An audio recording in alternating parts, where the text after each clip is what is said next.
বিন আশরাফ মুসলমানদের বিরুদ্ধে কাফেরদেরকে লড়াইয়া দিতেছে, কাফেরদেরকে সজাগ করতেছে কবিতা রচনা করে করে। এবার মক্কার মুশরিকদের কাছ থেকে বিদায় নিয়ে আসে, তার বাসায় চলে আসলো। বাসায় এসেও কাঁদতো না। এবার সাহাবায়ে কেরাম রিদওয়ানুল্লাহি তাআলা আলাইহিম আজমাইনদের স্ত্রীদের পর্যন্ত নিয়ে কটূক্তি করা শুরু করলো, সাহাবীদের স্ত্রীদের নিয়ে বাজে কবিতা রচনা শুরু করলো। ভাইরা আমার, কাব বিন আশরাফের অত্যাচারে অতিষ্ঠ হয়ে আমার আপনার হাবিব, আমার আপনার পয়গম্বর মুহাম্মদুর রাসূলুল্লাহ সাল্লাল্লাহু আলাইহি ওয়াসাল্লাম সাহাবায়ে কেরামদেরকে ডাক দিয়া বলেন, রে সাহাবীরা, কে আছো রে? কাব বিন আশরাফকে হত্যা করবা কে আছো? মুহাম্মদুর রাসূলুল্লাহ সাল্লাল্লাহু আলাইহি ওয়াসাল্লামের এই ঘোষণা পাইয়া মুহাম্মদ বিন মাসলামা রাদিয়াল্লাহু তাআলা আনহু দাঁড়ায় গেলেন। আব্বাদ বিন বিশ, আবু নায়লা এবং আরো দু তিনজন সাহাবী দাঁড়ায় বলেন, ইয়া রাসূলুল্লাহ, ইয়া হাবিবাল্লাহ, ওগো নবীজি, আমরা কাব বিন আশরাফকে হত্যা করব। আমার কেন নবীজি কাব বিন আশরাফকে হত্যা করার জন্য বলতেছেন? ওই কাব বিন আশরাফ এমন একজন লোক যে কাফেরদেরকে মুসলমানদের উপরে লেলায়া দিতেছে। শুধু তাই নয়, মুসলমানদেরকে গালমন করতেছে। মুসলমানদের নবী মুহাম্মদুর রাসূলুল্লাহ সাল্লাল্লাহু আলাইহি ওয়াসাল্লামকে গালমন করতেছে, তাদের বিরুদ্ধে কবিতা রচনা করে। এই কারণে নবীজি বললেন, ও সাহাবীরা, কে আসরে কাব বিন আশরাফকে হত্যা করবা? সাহাবায়ে কেরামদের মধ্য থেকে মুহাম্মদ বিন মাসলামা রাদিয়াল্লাহু তাআলা আনহু, আব্বাদ বিন বিশর এবং আবু নায়লা আরো দু তিনজন সাহাবী দাঁড়ায় বললেন, ওগো নবীজি, আমরা আছি কাব বিন আশরাফকে হত্যা করব। মুহাম্মদ বিন মাসলামা বলেন, ইয়া রাসূলুল্লাহ, ইয়া হাবিবাল্লাহ, ওগো নবীজি, আপনি আমাকে অনুমতি দিন, আমি কাব বিন আশরাফকে হত্যা করব। নবীজি সাহাবায়ে কেরামদেরকে পাঠায়া দিলেন, তাদের আমির বানায়া দিলেন মুহাম্মদ বিন মাসলামাকে, যাও কাব বিন আশরাফকে হত্যা করে আসো। বারা আমার, মুহাম্মদ বিন মাসলামা রাদিয়াল্লাহু তাআলা আনহু বলেন, ইয়া রাসূলুল্লাহ, ইয়া হাবিবাল্লাহ, ও নবীজি, আপনি আমাকে অপ্রত্যাশিত কিছু কথা বলার ইজাজত দেন, অনুমতি দেন। নবীজি বলেন, ঠিক আছে, অনুমতি দেওয়া হলো। এবার মুহাম্মদ বিন মাসলামা রাদিয়াল্লাহু তাআলা আনহু ওনার সাথীবর্গদেরকে নিয়ে কাব বিন আশরাফের দরবারে হাজির হইলেন তাকে হত্যা করার জন্য। ভাইরা আমার, কাব বিন আশরাফের কাছে গেলেন, যায়া কাব বিন আশরাফের সাথে ওনার কথোপকথন হলো, কথাবার্তা হলো এবং কাব বিন আশরাফকে সর্বশেষ বলতেছেন, ও কাব বিন আশরাফ, আমাদেরকে মুহাম্মদ সদকা দেওয়ার জন্য বলতেছে। মুহাম্মদের ধর্ম গ্রহণ করিয়া আমরা বড় কষ্টের মধ্যে আছি। মুহাম্মদ বিন মাসলামা রাদিয়াল্লাহু তাআলা কাব বিন আশরাফের কাছে যায় কইন যে আমরা মুহাম্মদে, আমরা যে নবী মুহাম্মদ, তাই আমরা কাছে সদকা চাই, আর তানোর ধর্ম আমরা গ্রহণ করিয়া খুব কষ্টের মধ্যে আছি। ভাইরা আমার, এই কথাগুলো উনি বলবেন, এটা নবীজির কাছ থেকে ইজাজত নিয়ে আসছিলেন, এটা নবীজির বিরুদ্ধে না। উনি কাব বিন আশরাফকে হত্যা করার জন্য ফাঁদ আনতেছেন। তো উনি যখন এই কথা বললেন, কাব বিন আশরাফ তো এমনি নবীর বিরোধী। কাব বিন আশরাফে উঠিয়া হয়, এটা তো সবে মাত্র শুরু হলো, এই দুর্ভোগ তো তোমাদের সবে মাত্র শুরু হলো, আরো দুর্ভোগ, আরো বিপদ তোমাদের উপরে আসবে। ভাইরা আমার, কাব বিন আশরাফ যখন বলল আরো দুর্ভোগ তোমাদের উপরে আসবে, আরো মুসিবত তোমাদের উপরে আসবে, যতক্ষণ না পর্যন্ত তোমরা মুহাম্মদের ধর্ম না ছাড়বা। ভাইরা আমার, এবার মুহাম্মদ বিন মাসলামা রাদিয়াল্লাহু তাআলা আনহু বলেন, কাব বিন আশরাফ, আমরা তো মুহাম্মদের ধর্ম গ্রহণ করে নিয়েছি, এখন তো হুট করে মুহাম্মদের ধর্ম ছাড়তে পারি না। দেখা যাক কি হয়, যদি দেখি অবস্থা ভালো না, তাহলে পরবর্তী ব্যবস্থা নিব, দেখা যাক কি হয়। এবার কাব বিন আশরাফকে মুহাম্মদ বিন মাসলামা বলেন, রে কাব বিন আশরাফ, তুমি আমাকে এক ওসাক বা দুই ওসাক খেজুর দেও। কাব বিন আশরাফ হয়, আমি তো তোমারে এমনি এমনি খেজুর দিতে পারবো না, তুমি আমার কাছে কি বন্ধক রাখবা বলো। মুহাম্মদ বিন মাসলামা রাদিয়াল্লাহু তাআলা আনহু বলেন, রে কাব বিন আশরাফ, তোমার কাছে কি পছন্দনীয়, কোন জিনিস পছন্দনীয়, যেই জিনিসটা রাখলে পরে তুমি খুশি হইবা। ওই আউবাস ডাক দিয়া কয়, ও মুহাম্মদ বিন মাসলামা, তোমাদের কোন নারীকে আমার কাছে বন্ধক রেখে, আমার কাছে কোন নারীকে বন্ধক রাখো, এর বিনিময়ে আমি তোমার 1 অসব বা 2 অসব খেজুর দিব। আমার প্রাণের ভাইরা, যেই মাত্র কাব বিন আশরাফ বলল তোমাদের কোন নারীকে আমার কাছে বন্ধক দাও, তাইলে আমি তোমার 1 অসব বা 2 অসব খেজুর দিব।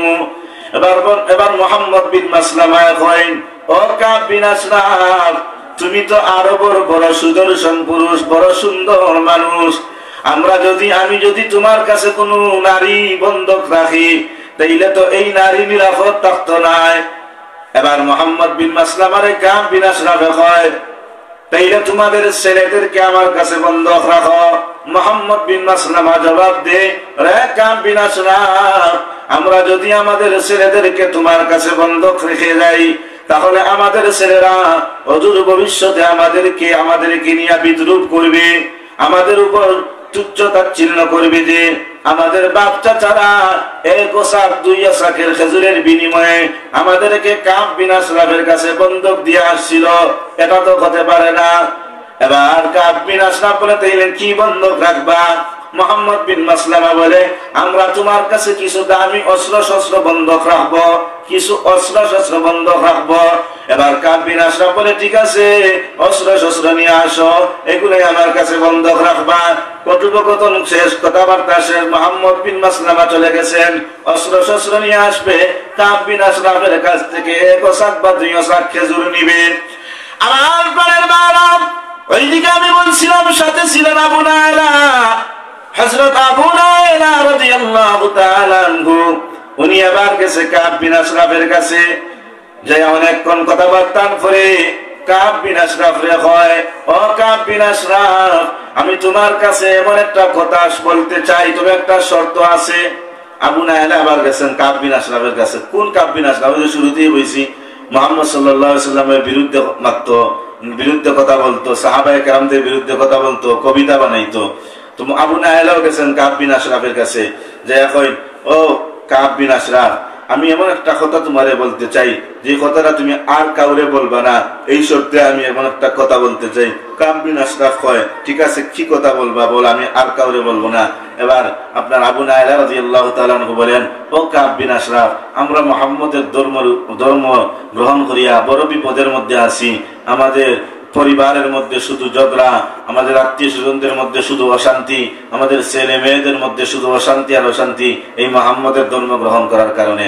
সর্বশেষ উনি বলতেছেন, আমার মতো আরো কয়েকজন ভাই আছে, এই মুহাম্মদের ধর্ম গ্রহণ করিয়া বড় অত্যাচারের মধ্যে আছে, বড় কষ্টের মধ্যে আছে।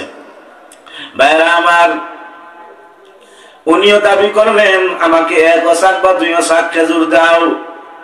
কাব বিন আশরাফ বলল, কি বন্ধক রাখবা? উনি বললেন, অস্ত্র বন্ধক রাখবো। বলল, ঠিক আছে, অস্ত্র নিয়ে আসো। সাহাবায়ে কেরামরা আবার নবীজির দরবারে যাইয়া পূর্ণ কাহিনী বর্ণনা করলেন। নবীজি ওনাদেরকে দোয়া দিয়া দিলেন, যাও অস্ত্র নিয়ে যাও। ওইদিকে সাহাবায়ে কেরামরা পরামর্শ করলেন। হযরত আবু নায়লা রাদিয়াল্লাহু তাআলা আনহু ওনার সাথীদেরকে বললেন, আয় সাথীরা, আমি যখন কাব বিন আশরাফের কাছে যাব, তার মাথায় যখন জিয়া ধরব, ঠিক সেই মুহূর্তে তোমরা তাকে হত্যা করার প্ল্যান নিবা। আমার পরামর্শ করিয়া এবার কাব বিন আশরাফের দুর্গের কাছে গেলেন, যে দুর্গের দরজায় গিয়া নক করলেন। আবু নায়লা রাদিয়াল্লাহু তাআলা আনহু দরজায় গিয়া ডাক দিলেন, ও কাব বিন আশরাফ। এবার কাব বিন আশরাফের দরজা খুলিয়া বাহির হইবে, স্ত্রী ডাক দিয়া কয়, আমার স্বামী, কই যাও গো, কোথায় যাও বলে আমারে ডাকতেছে। এবার স্ত্রী ডাক দিয়া বলে, ও স্বামী গো, আমার কাছে মনে হয়, আমার কাছে স্পষ্ট কানে আওয়াজ আসতেছে, রক্তের ফুটা ঝরতেছে, আপনি যাইয়েন না। কাব বিন আশরাফ ডাক দিয়া বলে, ও স্ত্রী, না, এটা আমার দুধ ভাই আবু নায়লা ডাকতেছে। আর যদি কোন সবল মানুষ তরবারির বিরুদ্ধে যুদ্ধ করতে ডরায় না, এবার আমি যুদ্ধ করতে প্রস্তুত আছি। কেউ যদি আমার উপরে তরবারি দিয়ে আঘাত আঘাত করে, আমিও পাল্টা আঘাত দিতে প্রস্তুত আছি। যাই হোক আমার কাব বিন আশরাফ আমার দরজার কাছে দরজা খুলল। আবু নায়লা রাদিয়াল্লাহু তাআলা আনহু ভিতরে ঢুকলেন। ভিতরে ঢোকার পরে আবু নায়লা যখন ভিতরে ঢুকছে, কাব বিন আশরাফের আপনার দেহ থেকে সুগন্ধি বাহির হইতেছে, মাথা দিয়া খুশবুর গান জলমল করতেছে। আবু নায়লা রাদিয়াল্লাহু তাআলা আনহু বলে, আমার কাব বিন আশরাফ, তোমার দেহ থেকে বড় সুগন্ধি বাহির হইতেছে, মাথা থেকে বড় খুশবুর গান পাওয়া যায়। দীর্ঘ সময় কাব বিন আশরাফের সাথে কথাবার্তা হলো। সর্বশেষ আবু নায়লা রাদিয়াল্লাহু তাআলা আনহু বলেন, ও কাব বিন আশরাফ, আসো আজকের রাতটা আমরা এখানে না কাটাইয়া আজুজ নামক ঘাটের দিকে যাই, ওই জায়গায় যেয়ে আমরা আলাপ আলোচনা করব। আপনি রাজি আছেননি? কাব বিন আশরাফ বলে, ঠিক আছে, অসুবিধা নাই, আমি যাইতে রাজি আছি। তারা তাকে নিয়ে আজুজ ঘাটের দিকে যাইতেছে। প্রতিমধ্যে আবু নায়লা রাদিয়াল্লাহু তাআলা আনহু কইল, আরে কাব বিন আশরাফ, তোমার মাথা থেকে বড় সুগন্ধি খুশবু বাহির হইতেছে, আমার একটু হুঙ্কারির সুযোগ দিবাইনি, আমি একটু নাক দিয়া ঘ্রাণ নিতাম চাই। এবার কাব বিন আশরাফ বলে, ঠিক আছে, কোনো অসুবিধা নাই, ঘ্রাণ নাও। কাব বিন আশরাফের মাথায় এবার শক্ত করিয়া আবু নায়লা ধরলেন, তবে ভালো করে ধরতে পারেন নাই। একটু পরে আরেকটু আগাইয়া যায় বলেন, ও কাব বিন আশরাফ, আবার একটু ঘ্রাণ শুঙ্গাইতে চাই, আবার একটু ঘ্রাণ শুকতে চাই। কাব বিন আশরাফ বলে, ঠিক আছে, ঘ্রাণ শুকো। এবারও কাব বিন আশরাফকে ভালো করে ধরতে পারে নাই। তৃতীয়বার যখন কাব বিন আশরাফকে আবু নায়লা রাদিয়াল্লাহু তাআলা আনহু বলেন, ও কাব বিন আশরাফ, আরো একটা বার শুকতে চাই, তোমার ঘ্রাণটা বড় মজা লাগতেছে, মাথায় কি এমন খুশবু ব্যবহার করলা, বড় মজাদার একটা ঘ্রাণ আমরা পাইতেছি। কাব বিন আশরাফে বলে, ঠিক আছে, ঠিক আছে, শুনবো, কোনো অসুবিধা নাই। এবার কাব বিন আশরাফকে আবু নায়লা রাদিয়াল্লাহু তাআলা আনহু ভালো করে মাথাটা ধরলেন। উপর্যুপরি কয়েকজন সাহাবী তাকে তরবারি দ্বারা আঘাত হানলেন, কিন্তু সে আহত হলো না, জখম হলো ঠিক, কিন্তু মারা গেল না। ঠিক সেই মুহূর্তে মুহাম্মদ বিন মাসলামা রাদিয়াল্লাহু তাআলা আনহু ওনার কুদাল দিয়া এমন আঘাত তার উপরে হানলেন, সাথে সাথে কাব বিন আশরাফ জমিনে লুটিয়ে গেল। আমার এই কারণে দেখেন, কাব বিন আশরাফকে নবীজি বলেছিলেন, সাহাবীরা, এই কাব বিন আশরাফ আমার বিরুদ্ধে কালেমা লেপন করে আমার সাহাবীদের বিরুদ্ধে কবিতা বানায়, তারা কে হত্যা করবা? সাহাবায়ে কেরাম প্রস্তুত হয়ে গেছেন। বোঝা গেল, যেই ব্যক্তি, যেই কুলাঙ্গার আমার আপনার রাসূলকে নিয়ে কটূক্তি করবে, আমার আপনার আল্লাহকে নিয়ে কটূক্তি করবে, তার বিচার হলো তাকে সরাসরি হত্যা করা। তাকে সরাসরি হত্যা না করা পর্যন্ত আমার নবীর সামনে যেই বেয়াদবি করে, যেই গুস্তাখি করে, তার কোনো ক্ষমা হতে পারে না। ভাইরা আমার, আমরা তো এমন একজন নবীর উম্মত, আমার আপনার নবী এত মায়ার নবী, দয়ার নবী, উনি সরাসরি কাউকে, আমার আপনার নবী এমন একজন নবী, খুব মায়ার নবী, দয়ার নবী। কি পরিমাণ মায়ার নবী, কি পরিমাণ দয়ার নবী! দেখেন আপনার সুমামা ইবনে উসাল রাদিয়াল্লাহু তাআলা আনহুর দিকে, সুমামা ইবনে উসাল যখন আপনার নবীজি ইসলামের প্রচার প্রসারের জন্য ৬ষ্ঠ হিজরিতে, ৬ নম্বর হিজরিতে উনি ইরাদা করলেন আরব অনারবে ইসলামের খেদমত করার ইরাদা করলেন, আরব অনারবে ইসলামের প্রচার প্রসারের ইরাদা পোষণ করলেন। এই কারণে উনি আরব অনারবের বাদশাদের কাছে চিঠি পাঠানো আরম্ভ করলেন। নবীজি চিন্তা করলেন, এখন চতুর্দিকে ইসলামের প্রচার প্রসারের দরকার, এই কারণে বাদশাদের কাছে চিঠি প্রেরণ করলেন।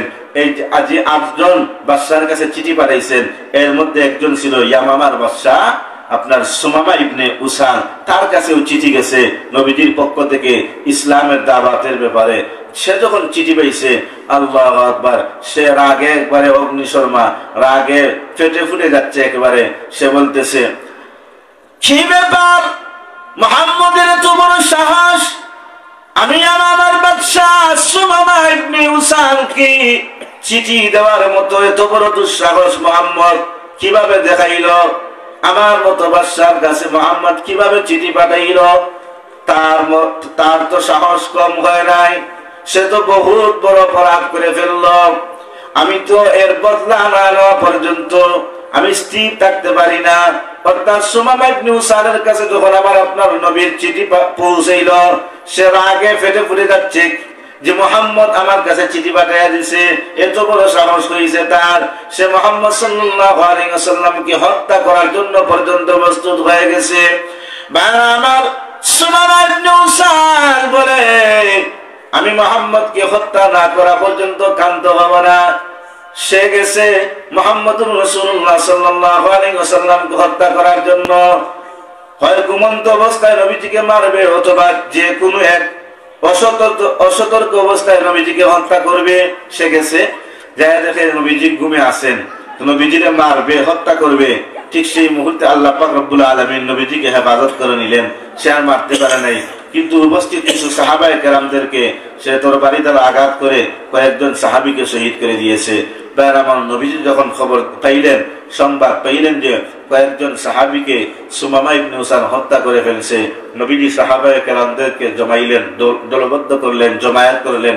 জমায়েত করিয়া বলেন, আমার সাহাবীরা কার এত বড় দুঃসাহস হইল আমার এলাকায় আসিয়া আমার কয়েকজন সাহাবীকে গুপ্তভাবে হত্যা করে ফেলল? কার এমন সাহস হইল? ও সাহাবীরা, যে হত্যা করেছে এই হত্যার প্রতিশোধ নিতে হবে, তাকে হত্যা করতে হবে। আর ও সাহাবীরা, মদিনার চতুর্দিকে তোমরা গোয়েন্দাগিরি করো, চতুর্দিকে তোমরা পাহারা দাও, যাতে করিয়া আর কোন বেঈমান আর কোন মুশরিক আমার সাহাবীদের উপর গুপ্তভাবে হামলা না করতে পারে। নবীজি সাহাবায়ে কেরামদেরকে মদিনার চতুর্পাশে গোয়েন্দাগিরিতে লাগাইয়া দিলেন, চতুর্পাশে আপনার নিযুক্ত করে দিলেন। ওই যে সুমামা ইবনে উসাল নবীজিকে মারতে পারে নাই, উপস্থিত কয়েকজন সাহাবীকে মেরে সে মক্কায় চলে আবার ইচ্ছা করলো সে তার বাসস্থানে চলে গেছে। ওইখানে যাইয়া বলে, যেহেতু মুহাম্মদকে মারতে পারি নাই, তবে তার কিছু সাথীদেরকে তো মারতে পারছি। এই কারণে সে চিন্তা করলো মক্কায় যাইয়া খানায়ে কাবা তাওয়াফ করবে এবং দেবতাদের কৃতজ্ঞতা স্বরূপ কয়েকটা পশু জবাই করবে।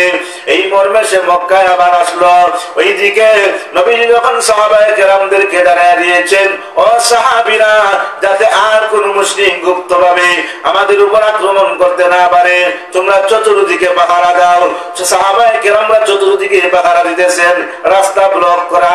ভাইরা আমার, যখন সুমামা ইবনে উসাল খানায়ে কাবা তাওয়াফ করার জন্য রওনা হইছে, সাহাবায়ে কেরামদের হাতে সুমামা ইবনে উসাল বন্দী হয়ে গেছে।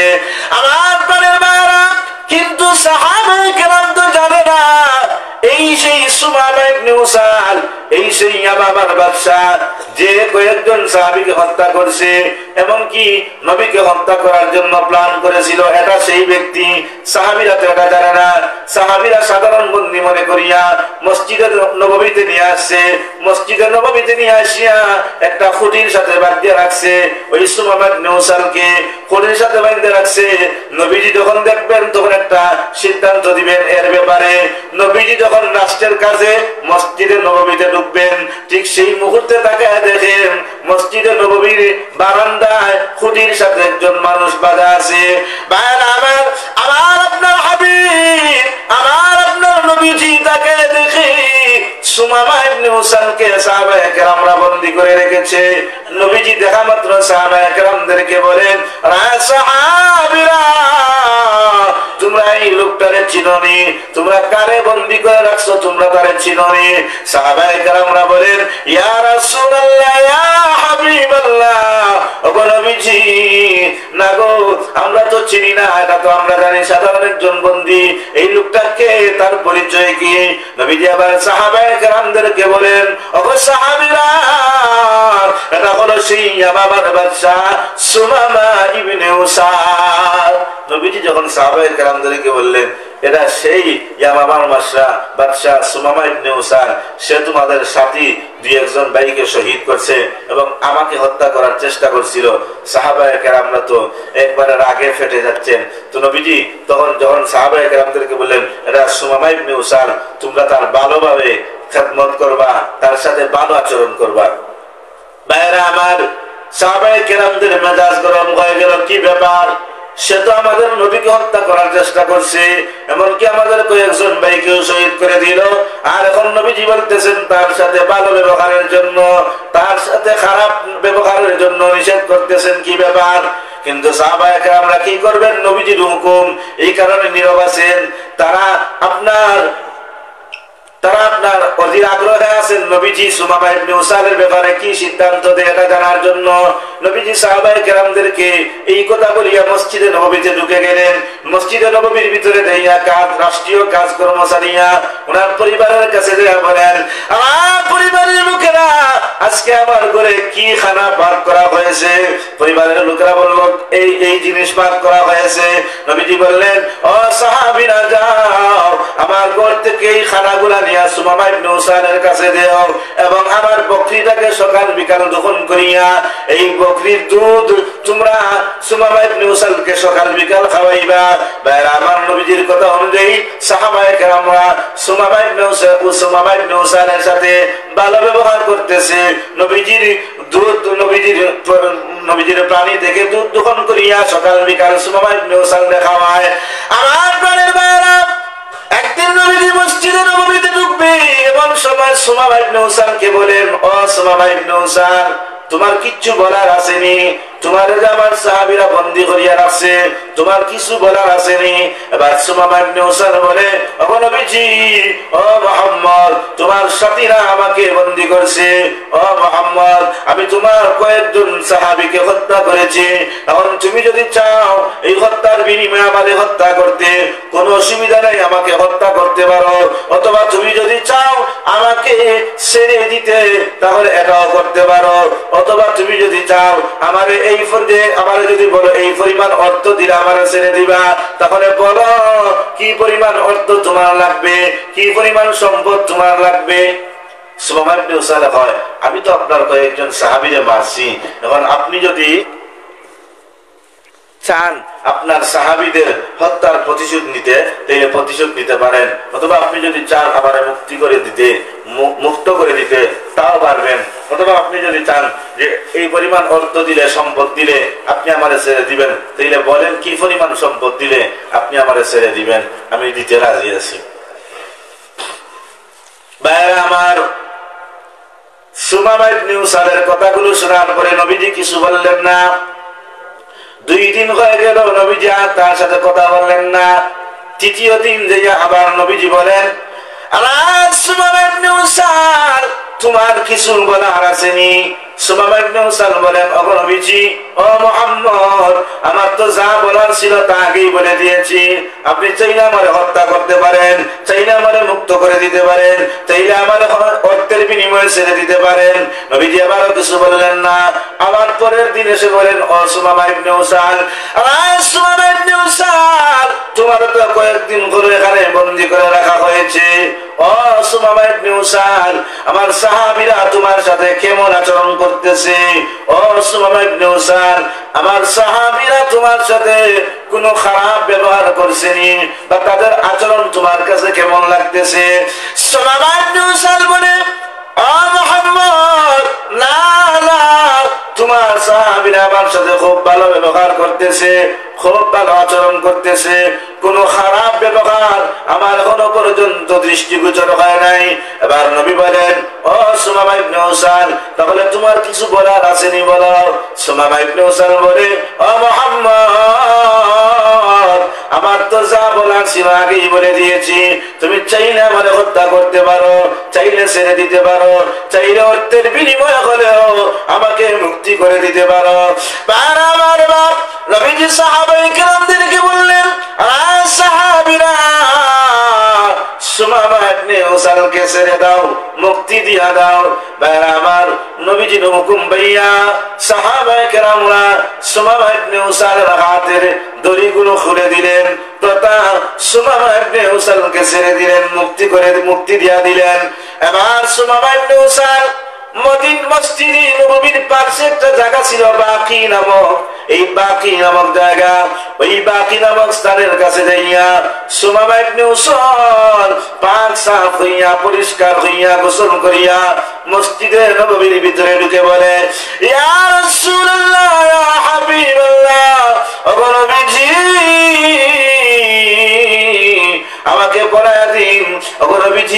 আমি বুঝতে ভুল করেছি, আপনি সত্য নবী, আপনি সাদিক নবী। ওগো নবীজি, আমি আপনার কয়েকজন সাহাবীকে হত্যা করলাম, চাইলে আপনি আমারে হত্যা করতে পারতেন, কিন্তু আপনি আমারে তা না করিয়া আপনি আমাকে মেহেরবানি করে দয়া করিয়া ছেড়ে দিলেন। ওগো নবীজি, আপনি আমারে দয়া করে মেহেরবানি করে আমাকে কালিমা শাহাদাত আশহাদু আল্লা ইলাহা ইল্লাল্লাহু ওয়া আশহাদু আন্না মুহাম্মাদান আবদুহু ওয়া রাসূলুহু। বাইরে আমার সুমামা ইবনে উসাল বলে, ওগো নবীজি, আপনি আমাকে কালিমা শাহাদাত পাঠ করায় দেন, আমি সুমামা ইবনে উসাল ইসলাম ধর্ম গ্রহণ করতে চাই। বাইরে আমার সুমামা ইবনে উসাল নবীজিকে ডাক দিয়া বলে, ওগো নবীজি, আমি সুমামা ইবনে উসাল ইসলাম ধর্ম গ্রহণ করার আগে পৃথিবীর মধ্যে সবচেয়ে ঘৃণিত যেই মানুষ ছিল সেটি ছিলেন আপনি নবী মুহাম্মদ। কিন্তু এখন ইসলাম ধর্ম গ্রহণ করার কারণে পৃথিবীর মধ্যে সবচেয়ে প্রিয় মানুষ হয়ে গেলেন আপনি নবী মুহাম্মদ। আওয়াজ দিয়ে বলেন সুবহানাল্লাহ। যে ব্যক্তি মুহাম্মদুর রাসূলুল্লাহ সাল্লাল্লাহু আলাইহি ওয়াসাল্লামের ছোঁয়া পাইছে, স্পর্শ পাইছে, শুনায় সোহাগা হয়ে গেছে, তার দুনিয়া আখিরাত উজালা হয়ে গেছে। নবীজির প্রেমে পাগল হইয়া সাহাবায়ে কেরামরা তাদের জীবন বিসর্জন করে দিয়েছে, জীবন বিলীন করে দিয়েছে। যেমন আপনার রাসূলের সাথী আবু বকর রাদিয়াল্লাহু তাআলা আনহু নবীজি গুহার ভিতরে আবু বকরের উরুর মধ্যে মাথা দিয়া ঘুমায়া গেছে। বাবা আমার ওইদিকে সাহাবী আবু বকর রাদিয়াল্লাহু তাআলা আনহুকে একটা বিস্তর পানি দংশন করেছে। ওই দংশনের কারণে সাহাবী আবু বকর রাদিয়াল্লাহু তাআলা আনহু খুব ব্যথা পাইতেছে, ব্যথায় চটপট করতেছে, কিন্তু নবীজিকে ডাক দেয় না। চক্ষু দিয়া পানি বাহির হয়, পানি বাহির হইতে হইতে নবীজির চেহারা মুবারকের উপরে আপনার আবু বকরের চক্ষু থেকে পানি পড়ে গেল। যেই মাত্র আবু বকরের চোখের পানি নবীজির চেহারা মুবারকের উপরে পড়েছে, সাথে সাথে নবীজির ঘুম ভেঙে গেছে। নবীজি তাকায় দেখে আবু বকরের চক্ষু দিয়া পানি বাহির হয়। নবী ডাক দিয়া বলে, সাহাবী আবু বকর, কি ব্যাপার, তোমার চক্ষু দিয়া পানি বাহির হয় কেন? রে সাহাবী, বাড়ির কথা মনে হইছে নাকি, বিবি বাচ্চার কথা স্মরণ হইছে নাকি? আবু বকর রাদিয়াল্লাহু তাআলা আনহু বলেন, ইয়া রাসূলুল্লাহ, ইয়া হাবিবাল্লাহ, ওগো নবীজি, না গো, বিবি বাচ্চার কথা স্মরণ হয় নাই, বাড়ির কথা মনে হয় নাই। সাহাবী, তাহলে কেন কান্দ, চক্ষু দিয়া কেন পানি বাহির হয়? এবার সাহাবী বলেন, ইয়া রাসূলুল্লাহ, ইয়া হাবিবাল্লাহ, ওগো নবীজি, আমার একটা বিষধর প্রাণী দংশন করেছে, এই ব্যথায় ব্যথিত হইয়া আমার চক্ষু দিয়া পানি বাহির হইতেছে। নবীজি বলেন, সাহাবী, কোন জায়গায় আঘাত করছে, কোন জায়গায় দংশন করছে, জায়গাটা আমার একটু দেখায়া দাও। আবু বকর রাদিয়াল্লাহু তাআলা আনহু ওই জায়গাটা নবীজিকে দেখায়া দিলেন। নবীজি ওনার লালা মুবারক ওই কবরস্থানে লাগায়া দিলেন। নবীজির লালা মুবারক আবু বকরের কবরস্থানে লাগাইতে দেরি হয়েছে, আবু বকরের ব্যথা দূর হইতে 1 সেকেন্ড দেরি হয় নাই। আওয়াজ দিয়া বলেন না সুবহানাল্লাহ। সাপের বিষ পানি হলো, সাপের বিষ পানি হলো লালাতে তোমার, আবু বকর শুশুরা হলো মুআজিজা তোমার,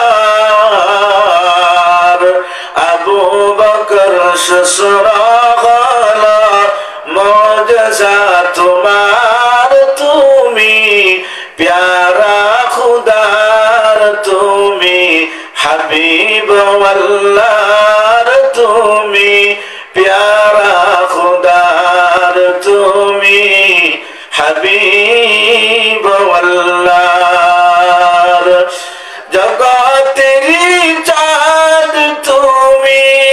নবীজি আমার জগতের চাঁদ তুমি নবীজি আমার ইহা পরকালে তুমি মায়ার বান্দার তুমি প্যারা খুদার তুমি হাবিব আল্লাহর দ্বিখণ্ডিত চাঁদ হলো ইশারায় তোমার দ্বিখণ্ডিত চাঁদ হলো ইশারায় তোমার কাফের মুশরিক মুসলিম হলো মুআজিজা তোমার তুমি প্যারা খুদার তুমি হাবিব আল্লাহর আওয়াজ দিয়ে বলেন আল্লাহু আকবার সাহাবীকে ডাক দিয়া বলেন রে সাহাবী তোমাকে যখন বিষাক্ত প্রাণী দংশন করেছে তুমি কেন আমাকে আগে বললা না যদি আমার একটু আগেই বলতা তাহলে আগেই মেডিসিন দিয়া দিতাম তোমার ব্যথা দূর হয়ে যেত সাহাবী ডাক দিয়া বলেন ইয়া রাসূলুল্লাহ ইয়া হাবিবাল্লাহ ওগো নবীজি আমি কিভাবে আপনাকে ডাক দিব ওগো নবীজি যদি হাসরের ময়দানে আল্লাহ রাব্বুল আলামিন আমারে জিজ্ঞেস করে আবু বকর তোরে বিষাক্ত প্রাণী দংশন করেছিল চক্ষু দিয়া পানি বাহির হয়েছিল তুই কাঁদছিলে কান্দে আমার নবীকে ঘুম থেকে আমার নবীজি খুব আরামে ঘুমাইছিল আমার নবীজিকে কেন ঘুম থেকে জাগ্রত করলি তোর জীবনের আমার নবীজির ঘুমের চাইতেও বুঝি তোর প্রাণের মূল্য বেশি হয়ে গেল আমার সাহাবী আবু বকর রাদিয়াল্লাহু তাআলা আনহু বলেন ওগো নবীজি হাসরের ময়দানে যদি আল্লাহ আমাকে এই কথা বলেই ফেলে আমার নবীর ঘুমের চাইতে বুঝি তোর প্রাণের মায়া বেশি যাতে আল্লাহ রাব্বুল আলামিন এই কথা আমার না বলতে পারে আমি যাতে আল্লাহ রাব্বুল আলামিনকে বলতে পারি প্রভু আমার ব্যথার চাইতেও আমার জীবনের চাইতেও আমার নবীর মহব্বত আমার অন্তরের ভিতরে বেশি এই কারণে আমি ব্যথায় ব্যথিত হইয়া নবীজির ঘুম ভাঙ্গি নাই এই কথা যাতে আমি বলতে পারি এই কারণে আমি আবু বকর আপনাকে ঘুম থেকে জাগায়া দেই নাই আমার শুধুমাত্র আবু বকর না সমস্ত সাহাবীরাই নবীজিকে এমন মহব্বত করতেন এমন ভালোবাসতেন বদরের যুদ্ধের সময় উহুদের যুদ্ধের সময় আপনার একটা খবর চতুর্দিকে ছড়ায়া পড়ছে নবীজি উহুদের ময়দানে আংনায় শহীদ হয়ে গেছে এই খবরটা মদিনায়ও চলে গেছে একজন মহিলার কানে সংবাদ পৌঁছেছে যে উহুদের ময়দানে নবীজি শহীদ হয়ে গেছে খবর শোনা মাত্রই মহিলাটা পাগলের মতো রাস্তা দিয়ে দৌড়ায় উহুদের ময়দানের দিকে যাইবে নবীজির হালত জানার জন্য রাস্তা দিয়ে পাগলের মতো দৌড়ায় কিছু লোকের সঙ্গে মহিলার সাক্ষাৎ হইল দেখা হইল ওই লোকেরা মহিলাকে পাগলের মতো দৌড়ানো দেখিয়া ডাক দিয়া বলে মহিলা কি ব্যাপার এমন পাগলের মতো কোথায় দৌড়াও কোথায় যাইবা কি হয়েছে তোমার মহিলা বলে লোকেরা তোমরা কি জানো না আমার নবী নাকি উহুদের ময়দানে শহীদ হয়ে গেছে লোকেরা বলে ওগো মহিলা তোমার নবী উহুদের ময়দানে শহীদ হয়ে গেছে নাকি জীবিত আছে এই খবর আমরা জানি না তবে আমরা জানছি তোমার সন্তান নাকি উহুদের ময়দানে শহীদ হয়ে গেছে মহিলা এই খবর শোনা মাত্র বলে মহিলা হ্যাঁ লোকেরা আমার সন্তান উহুদের ময়দানে শহীদ হয়ে গেছে গেছে নাকি জীবিত আছে এই খবর জিজ্ঞেস করি নাই, আমার নবীর হালত কি তোমরা এই খবর আমারে দাও। এই বলিয়া আমার মহিলাটা উহুদের ময়দানের দিকে দৌড়ায়। কিছু দূর যাওয়ার পরে আরো কিছু লোকের সঙ্গে সাক্ষাৎ। ওগো মহিলা, পাগলের মতো কোথায় দৌড়াও? উহুদের ময়দানের দিকে যাই। কেন গো? বলে আমার নবী নাকি উহুদের ময়দানে শহীদ হয়ে গেছে। লোকেরা বলে, ওগো মহিলা, আমরা জানছি তোমার স্বামী উহুদের ময়দানে শহীদ হয়ে গেছে। মহিলা বলে, ওগো লোকেরা, আমার স্বামী উহুদের ময়দানে শহীদ হয়ে গেছে নাকি জীবিত আছে এই খবর তোমাদের কাছে জানতে চাই না। তোমরা আমারে বলো, আমার নবী উহুদের ময়দানে শহীদ হয়ে গেছে নাকি জীবিত আছে। আমার মহিলা উহুদের ময়দানের দিকে দৌড়ায়। কিছু দূর যাওয়ার পরে আবার কিছু লোকের সঙ্গে সাক্ষাৎ। লোকেরা, আমার নবীর কোন খবর তোমরা জানোনি? আমার নবী নাকি উহুদের ময়দানে শহীদ হয়ে গেছে। মহিলা, তোমার নবী উহুদের ময়দানে শহীদ হয়ে গেছে নাকি জীবিত আছে এই খবর আমরা জানি না, তবে জানছি তোমার ভাই উহুদের ময়দানে শহীদ হয়ে গেছে। লোকেরা, আমার সন্তান উহুদের ময়দানে শহীদ হয়ে গেছে নাকি জীবিত আছে এই খবর আমি জানতে চাই নাই। আমার স্বামী উহুদের ময়দানে শহীদ হয়ে গেছে নাকি জীবিত আছে এই খবর আমি জানতে চাই না। আমার বাবা উহুদের ময়দানে শহীদ হয়ে গেছে নাকি জীবিত আছে এই খবর আমি তোমাদের কাছে জানতে চাই নাই। তোমরা আমার রেজাল্ট দাও, খবর দাও, আমার নবীজি উহুদের ময়দানে শহীদ হয়ে গেছে নাকি জীবিত আছে। এইভাবে পাগলের মতো মহিলাটা দৌড়ায় দৌড়ায়।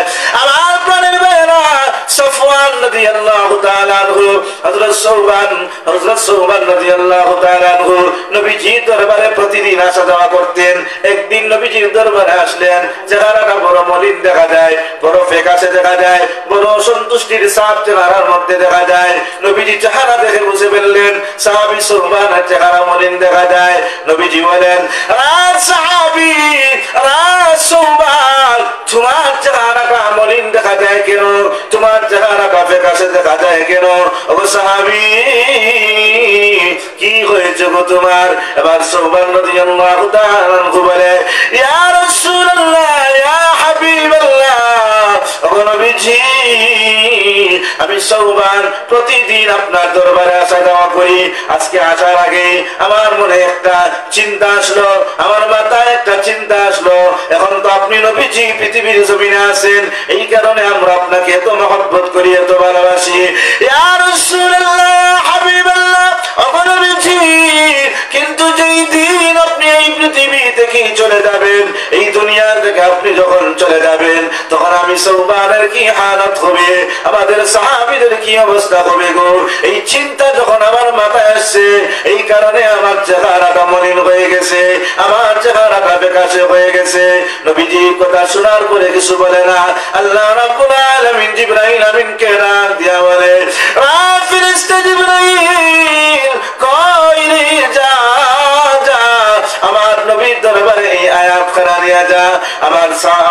আমার নবীর সাহাবী সৌবান নবীজিকে প্রশ্ন করছে, নবীজি যখন এই পৃথিবী থেকে চলে যাবেন, তখন তারা কিভাবে এই পৃথিবীতে বসবাস করবে?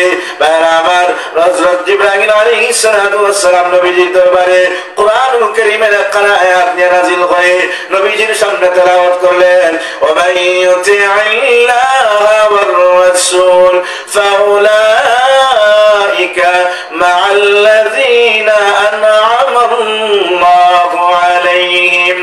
বারাবার ফেরেশতা জিবরাইল নবীজির সামনে আয়াত যখন তেলাওয়াত করলেন, তেলাওয়াত করে জানায়া দেন, ও নবীজি, আপনি আপনার সাহাবী সৌবানের জবাব দিয়া দেন, যারা আল্লাহ এবং আল্লাহর রাসূলের ইতাআত যারা করবে, আল্লাহ এবং আল্লাহর রাসূলকে যারা ভালোবাসবে, তাদের চিন্তার কোনো কারণ নাই, পেরেশান হওয়ার কোনো দরকার নাই।